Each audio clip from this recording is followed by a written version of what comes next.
Hello everyone, I am back again with YouTube. Slowly I'm coming back. Anyway, I want to talk about what has been going on while I was away.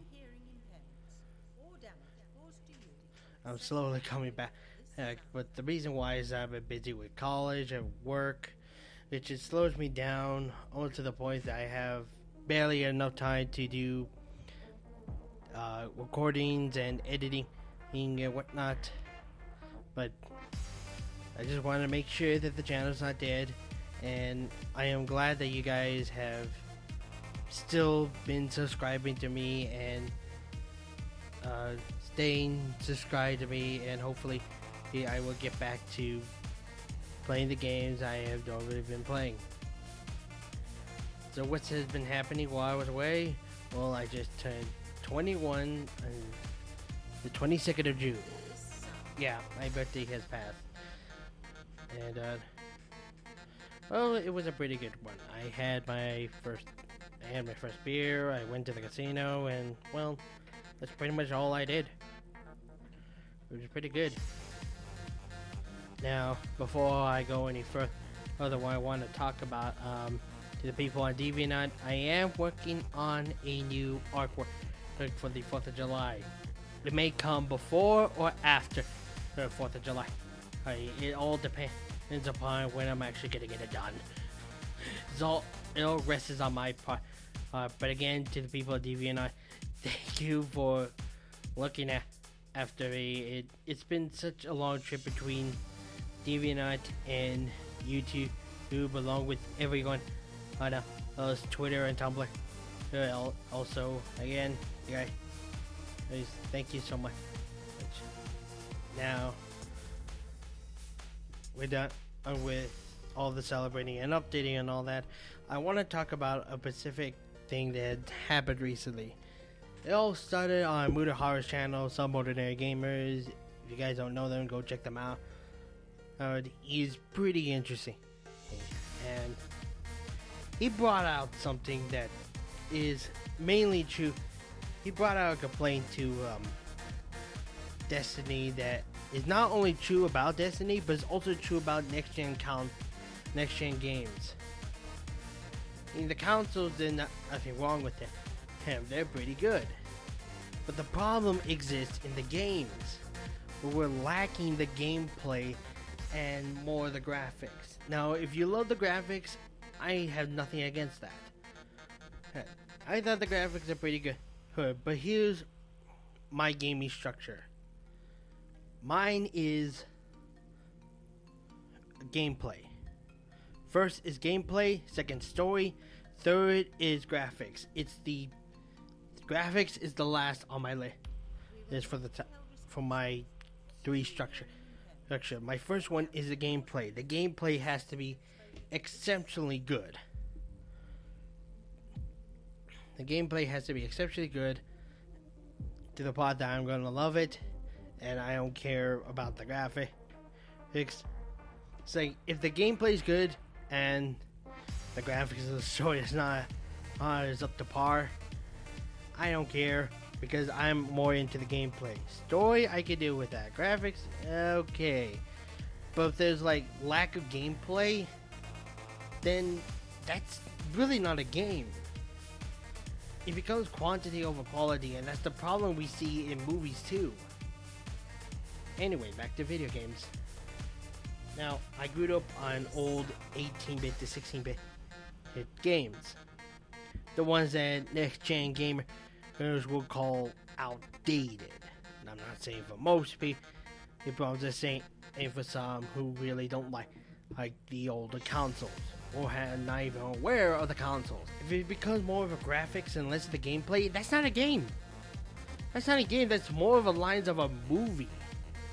And if anyways, not a very good one, because you're not really interacting with it. Because that's what gameplay, because that's what games are. Games have something that movies don't. It has that interaction. And you play as a character and you interact with the world around them. It's something many gaming companies have failed to realize. And it's going to be happening later on, where we start paying for like DLCs and we only get like half of a game. Like where we buy the full game is only like half of the game, and you buy extra DLC in order to make it better. That's ridiculous.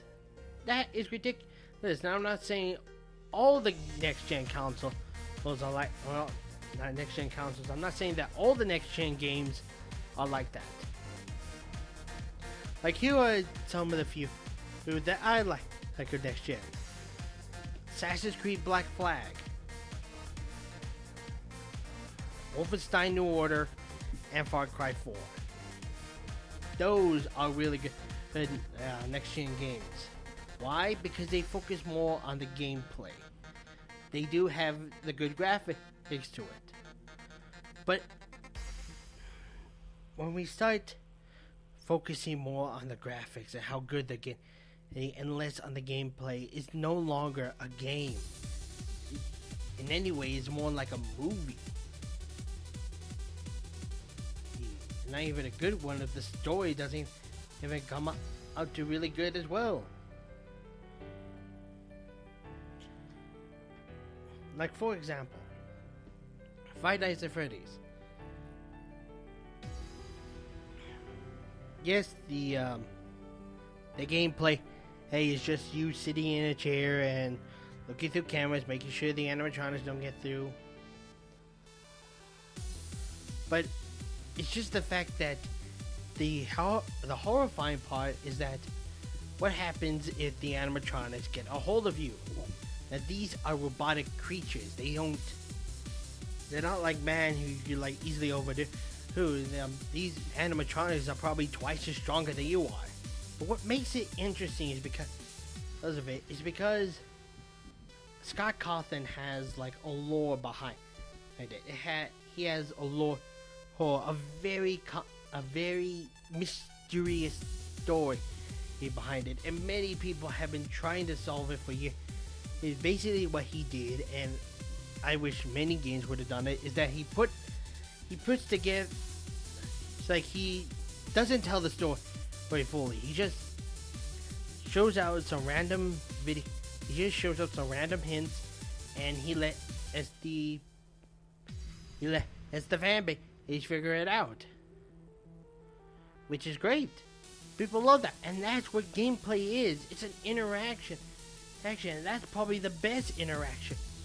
And you let the fans figure out what's the story all about. And now we're facing a crisis. We're facing a crisis that is becoming more on the graphics and less of the gameplay. And that's going to be a shame. Next, we're going to be getting games that you can only finish within an hour. A freaking hour. You know how long it takes to play Mario Bros. The first 8-bit of Mario Bros. Except the Donkey Kong one. You know how long it takes to complete the entire game?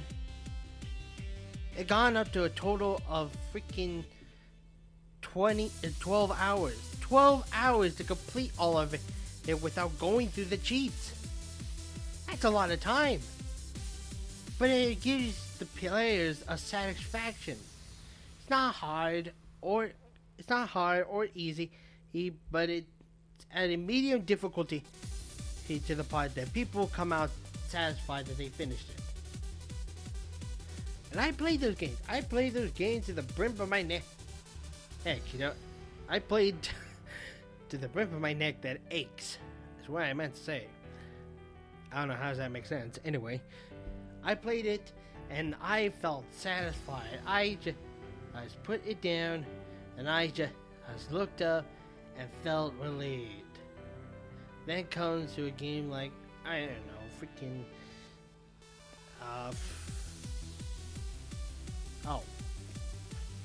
the Call of Duty games. The Call of Duties that everything that came after Black Ops 2. Everything after Black Ops 2, it was just a scamble. Like, it's becoming lazy. The gameplay is becoming more and more lazy. And Ghost was the perfect example of that. The masks were no different. The guns were pretty much the same, just color different. And the story is like something that Michael Bay would have, I had to say, but Michael Bay would have written a better and a more complicated script than the one we get for Call of Duty. I'm sorry, Call of Duty fans, but that's the truth. And the reason why there's fans is because they're more into the multiplayer, not the single player. Now, I get that. Most people don't even care about Team Fortress 2, just they care about its story and its single player, it's a multiplayer thing in community. I was part of that. I'm also part of Counter-Strike, which that is also a multiplayer game. But if you're gonna have a single player story, don't have a lazy storyline and a lazy single player gameplay. It's ridiculous. Now I'm done with my ranting. Again, I don't like the next gen games that are coming out because it's becoming more of the graphics and less of the gameplay. And we have to buy DLCs in order to complete the full game. It doesn't have to be that way. Unless the companies realize, unless the developers realize that gameplay is it's the number one point about it. It's the biggest stretch from third person to first person shooting, beating and whacking people, shooting people, to, let's say, Telltale games like The Walking Dead and The Wolf Among Us. It's a point and style click game, but it was pretty interesting with the story. And that's what these companies that got endorsement from Microsoft and Sony. They don't realize it's gameplay. Gameplay is also important, and the storyline. I'm not gonna forget the storyline, because games have now stories in it. So there's that. But I'm done for now. So I hope you enjoyed my rant. I hope you enjoyed the update, and I hope you enjoyed this little Empire Total War gameplay. The game may have been outdated, but it's still fun to play. So anyway, and hope you enjoyed, and thanks for watching. And be sure to check out the annotations after this. And as always, I will see you in the next video. Later.